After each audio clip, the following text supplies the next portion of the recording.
Somebody should let the West, somebody should reveal to them or tell them that we are living in a different time. We're not living in times where people were threatened and then they just be in fear. They get terrified and they stop fighting.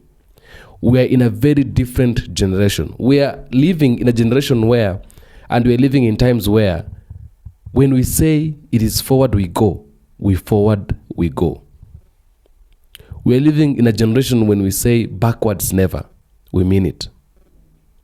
If we say we are fighting for the freedom of Africa, we are fighting for the freedom of Africa. If we say now we are fighting for the revolution of Africa, we are fighting to revolve Africa. And we don't have a reverse gear. We don't have it. So you send all the threats you want to send. You say anything you want to say. If you say you're going to kill everybody in Africa, you just continue, go on and kill everybody in Africa. But a time has come when Africa has to unite, Africa has to come together, and Africa has to reclaim its property. Africa has to reclaim its wealth. Africa has to reclaim its resources. Africa has to retain and restore its freedom. Africa has to revolve itself. Liberation is what we are fighting for and which is what we are working for. We have said it time and again, and there is no way and there's no day you're going to hear us going backwards. No. Africa is not a compost pit anymore. It's not a place anymore where you can just go and do or come and do anything you want to do and go away and nobody should ask you questions. No. We are running out of that time. We are a different generation. This is not a generation when you came here and killed our ancestors, colonized them, beat them up, okay? Made them go through pain, and then you went away and nothing happened. No. I'm telling you the truth. Even today, if you come to Africa and you want to declare the war, we are ready to face you. We are ready to face you. Because even what we are doing today, we know and we understand there is nothing that you cannot try to do. You will try to assassinate us. You will try to bring all sorts of fear. You'll try to bully us. But we are not taking your bullies. We are not taking anything. We are not taking any threat. That's what we've told you. And that is what Julius Malema is saying. Mr. President, we are not being attacked by Trump administration because you did anything wrong. They are attacking us because of our stand on Israel. We want to make it very clear that we should not be confused with a generation of cowards who can be bullied by imperial forces and power-hungry individuals intoxicated by the wealth of apartheid. The United States of America has bullied nations before and imposed senseless and arbitrary sanctions and threatened wars. But we are a different generation. We are a generation of economic freedom fighters and will not be bullied, Mr. President. We agree with you, President, that we should not be bullied. We stand on the shoulders of the giants who confronted the establishment with their very lives, and we are willing to follow in their footsteps. We are not cowards, and they must not try us. And now, this year, you tell us that you will not be bullied. We agree with you that we must not be bullied, but you fail to tell us what you are going to do about it. It is not enough to simply say you will not be bullied. You must tell us what action you will take. When you respond on Thursday, we expect you to provide real, detailed response to Donald Trump. We are taking our picket lines to the National Treasury and the Reserve Bank to demand nationalization and the transformation of the economy. We will picket outside correctional facilities to demand an end to overcrowding and syndicates within prison that control crime in the outside world. And we will demand the expulsion of private companies such as G4S, which has links to Israel and runs a prison in Mangaung.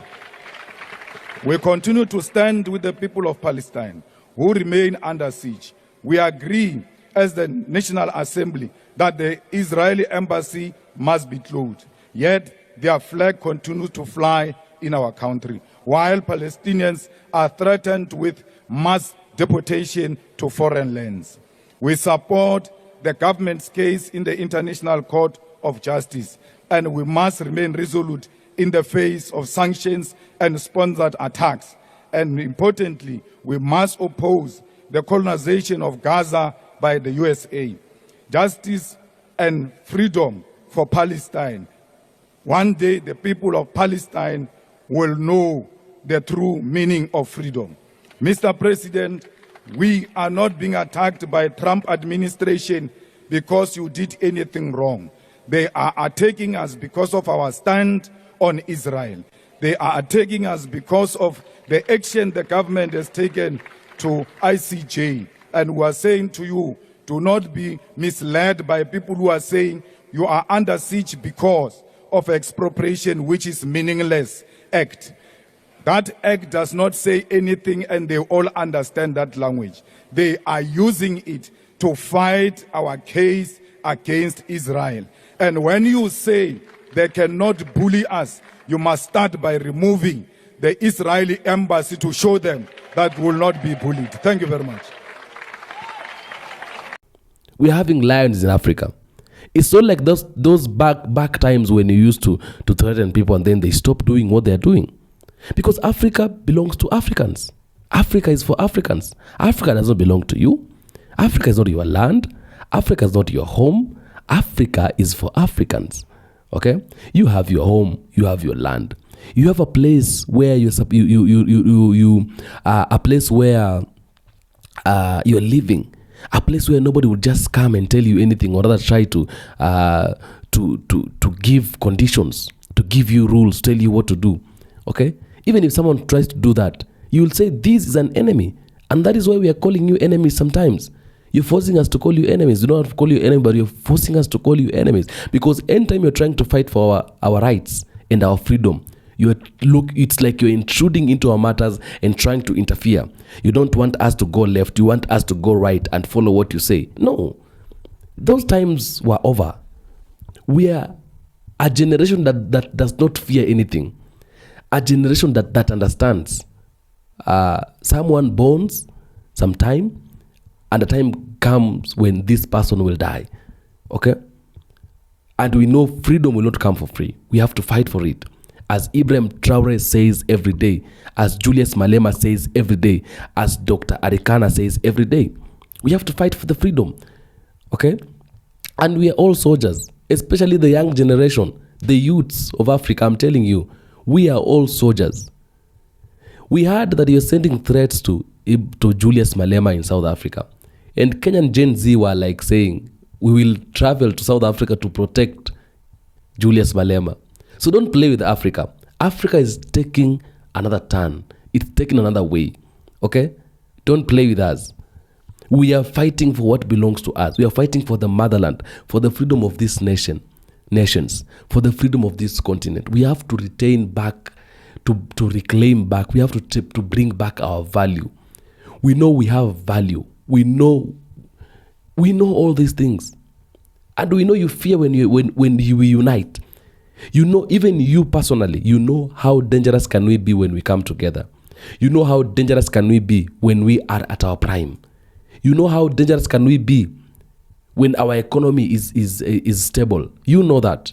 And that is why you're trying to do everything to make sure we cannot get there. But, I'm sorry for you. Because we are getting there by force, by fire. That is what we are doing. Slowly by slowly. We cannot be interfered by the United States anymore. We cannot be interfered by the France anymore, by the West, by the British and all those white countries. We cannot be interfered. We are Africans. And being Africans is the sweetest and the smartest thing that anybody can have in this life. Because when you are an African, there is nothing you don't have. When you are an African, you are the strongest creature. When you are an African, you are not someone who takes threats and back off. Okay? You took advantage of our ancestors that time of colonization because they didn't have knowledge. You came with guns. They didn't know what guns are. You started shooting them like animals, okay? And we are here now. If you try to do that, we shall deal with you. We are making Africa a new state. Africa, we are making it a new state where we have new leaders. We are going to swipe away or even all your puppets, the so-called puppet politicians. We're swiping them away. We are taking Africa back to the safe hands. We want to build our economy. We want to build our security. We want to build our territories. We want to develop Africa as a state. Okay? And then we start now competing the way you want. Because all the times you keep on telling us we are poor, we are uncivilized, we are what, all those sorts of shits. And, we just take it because there's nothing you can say. But the time is coming when we cannot take it anymore. So just take it to the bank and stop threatening us. The times of threats are over. Bye-bye. Get out of Africa. That is what we want you to do, because Africa belongs to Africans. If you see us in your countries, also ask us out. As the way Donald Trump has been asking illegal people, illegal foreigners from America to get out, okay? The way he has been shipping them back to their countries is the way we are looking for to ship illegal people from Africa back to their white countries. That's what we want to do, because tit for tat is a fair game. You do me, I do you, we move, okay? You give me, I give it to you, we move. You deny me, I deny you, we move. Okay? If you don't have money, don't come for the gold. Bring money. The time of taking gold for free is over. Time of taking things for free is over. Time of manipulating Africans is over. And it's over. And there is nothing you can do about it. I'm done. Julius Malema, I salute you. Ibrahim Traore, I salute you. Goita, I salute you. Abdurrahmani, I salute you. Dr. Arikana, I salute you. And every other African people and black people in Africa, I give you big shout out. Adios muchachos, guys.